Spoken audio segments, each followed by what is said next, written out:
ये Xiaomi 17 जो कि सबसे ज़्यादा पावरफुल प्रोसेसर में इस टाइम सबसे कॉम्पैक्ट फ़ोन है बिकॉज इसके अंदर हमें स्नैपड्रैगन का लेटेस्ट प्रोसेसर देखने को मिलता है। एक बार ज़रा मैं आपको इसके बेंचमार्क स्कोर दिखाता हूँ, फिर आपको इसकी परफॉर्मेंस का अंदाज़ा होगा। 3.4 मिलियन मीन ये कि 3.5 मिलियन के आसपास स्कोर निकल के आते हैं और बाकी भी सारी फ्लैगशिप स्टोरेज है इसके अंदर, जैसे कि UFS 4.1 और उसके साथ साथ LPDDR5X वाली रैम। एक बार मैं आपको इसके ग्राफिक्स सेटिंग दिखाता हूँ, प्रॉपर 120 FPS चलाता है। तो PUBG किस तरह की चला पाएगा, गेमिंग में कैसा है ये फ़ोन, वही आज हम इस वीडियो में टेस्ट करने वाले। और इतने से कॉम्पैक्ट साइज़ में इतनी ज़्यादा परफॉर्मेंस को ये हैंडल भी कर पाता है या फिर ओवरहीट करना शुरू कर देता है। So let's check out. So यहाँ पे मैंने स्क्रीन रिकॉर्डिंग ऑन की और सबसे पहले TDM लगाऊंगा ताकि आपको प्रॉपर परफॉर्मेंस की समझ आ सके कि कहाँ कहाँ फ्रेम ड्रॉप हो रहे हैं और कहाँ कहाँ नहीं होते। सो सबसे पहले स्क्रीन रिकॉर्डिंग लगाने का मेन मकसद ही यही था कि आपको प्रॉपर समझ आ सके, बिकॉज इतने हैवी प्रोसेसर के होने के बावजूद भी ये डिवाइस स्क्रीन रिकॉर्डिंग ना चला पाए तो फिर तो कोई काम की हुई ना इस तरह के प्रोसेसर और इस तरह के फ़ोन्स। सबसे पहले यहाँ एरिना खेलेंगे, उसके बाद मैं एरेंगल भी लगाऊंगा, आपको प्रॉपर एंड पे जाके फाइनल कंक्लूजन देता हूँ आइए ये हीट कितना होता है और उसके साथ साथ बैटरी टाइमिंग इसने मुझे कितनी प्रोवाइड की और लैग जिटर कहाँ कहाँ दिए हैं।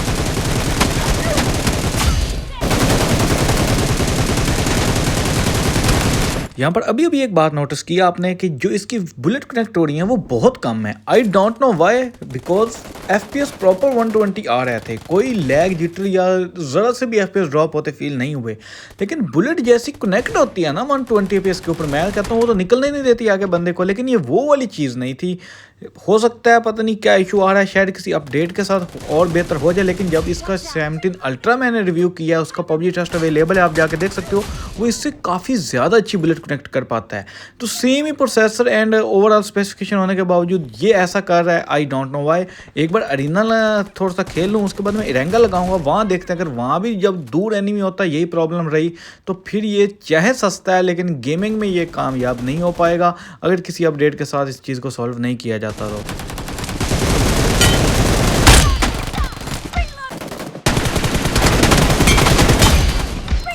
सो यहाँ पे मैं इवेंट पे लैंड करने वाला हूँ। डेफिनेटली इवेंट पे लैंड करते वक्त इसने लैग नहीं करना, ये तो मुझे भी पता है। असल चीज़ देखनी है हमने कि बुलेट कैसे कनेक्ट होती है और उतरते ही गन उठाने के बाद जो हम फायरिंग करते हैं वहाँ पे गन शिफ्टिंग स्पीड कैसी रहती है।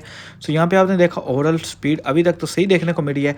और एक और बात है कि गेम में 120 FPS पे खेल रहा था, लेकिन जो स्क्रीन रिकॉर्डिंग हुई है वो अनफॉर्चुनेटली 60 FPS के ऊपर हुई है, जिसकी वजह से आपको वो 120 FPS वाली स्मूथनेस फील तो ना हो शायद। लेकिन ये है कि मेरे ऊपर भी तो थोड़ा यकीन कर सकते हैं ना आप, बिकॉज मैंने ऑफ कैमरा में और विद आउट स्क्रीन रिकॉर्डिंग में भी इसके ऊपर 5 से 7 गेम्स लगाई थी। और ये थोड़ा सा पुराना इवेंट हो सकता है, इसको बेयर कर लीजिएगा, बिकॉज इसकी वीडियोस थोड़ी पेंडिंग में चली गई थी, कुछ एमरजेंसीज आ गई थी जिसकी वजह से अब इसकी वीडियो अपलोड कर रहा हूँ। लेकिन एटलीस्ट पाकिस्तान में ये किसी ने भी नहीं की तो करना भी एक अप्रिशिएटिव वाली बात बनती है। तो अगर आपको थोड़ा सा भी अच्छा लगे तो आप वीडियो को लाइक भी ज़रूर कर सकते हैं।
सो यहाँ पे अभी अभी आपने देखा 1 वर्सेस 4 हो गया था ऑलमोस्ट, बहुत ज़्यादा एनिमीज़ थे आसपास, लेकिन डिवाइस में कोई कमी नहीं है, नो डाउट। और अब डिवाइस मुझे वार्म फील होना शुरू हो गई थी।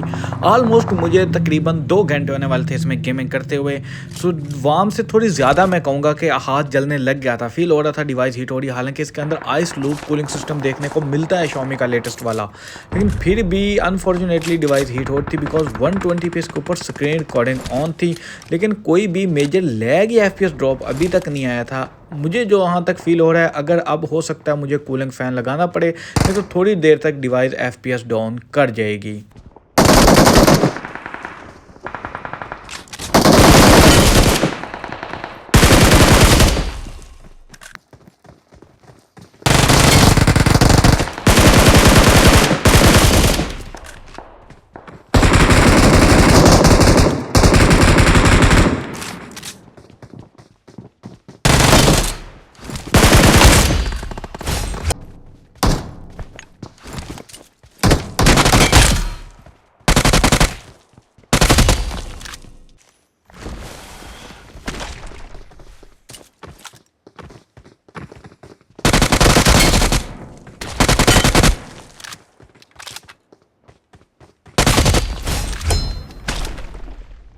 तो डिटेल गेमिंग सैंपल आपने देखे, उम्मीद है समझ आ गई होगी कि काफ़ी ज़्यादा अच्छी गेम चला पाता है ये वाला फ़ोन।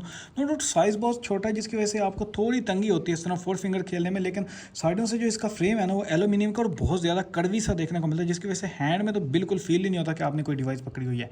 हीटिंग की बात करते हैं तो ओवरऑल हीट हुआ है ये वाला फ़ोन बैकग्राउंड पर थोड़ा सा, लेकिन ये है कि हो सकता है थोड़े से अपडेट्स के बाद इसको सॉल्व कर दिया जाए, बिकॉज परफॉर्मेंस में कोई कमी नहीं है, कोई लैग कोई जिटर नहीं था और फायर कनेक्टिविटी भी बहुत अच्छी निकल के आई है। तो मेरे ख्याल में अपनी प्राइस सेगमेंट का बॉक्स कैटेगरी का ये सबसे पावरफुल फ़ोन नो डाउट इस टाइम ज़रूर निकल के आता है पाकिस्तान में जो ऑफिशियली लॉन्च हुआ है। बाकी इस तरह की वीडियो यहाँ पे आती रहेंगी, कोई क्वेश्चन आएगा नीचे कमेंट में ज़रूर पूछ सकते हो। अपने भाई को दीजिए इजाज़त, तब तक के लिए अल्लाह हाफिज़।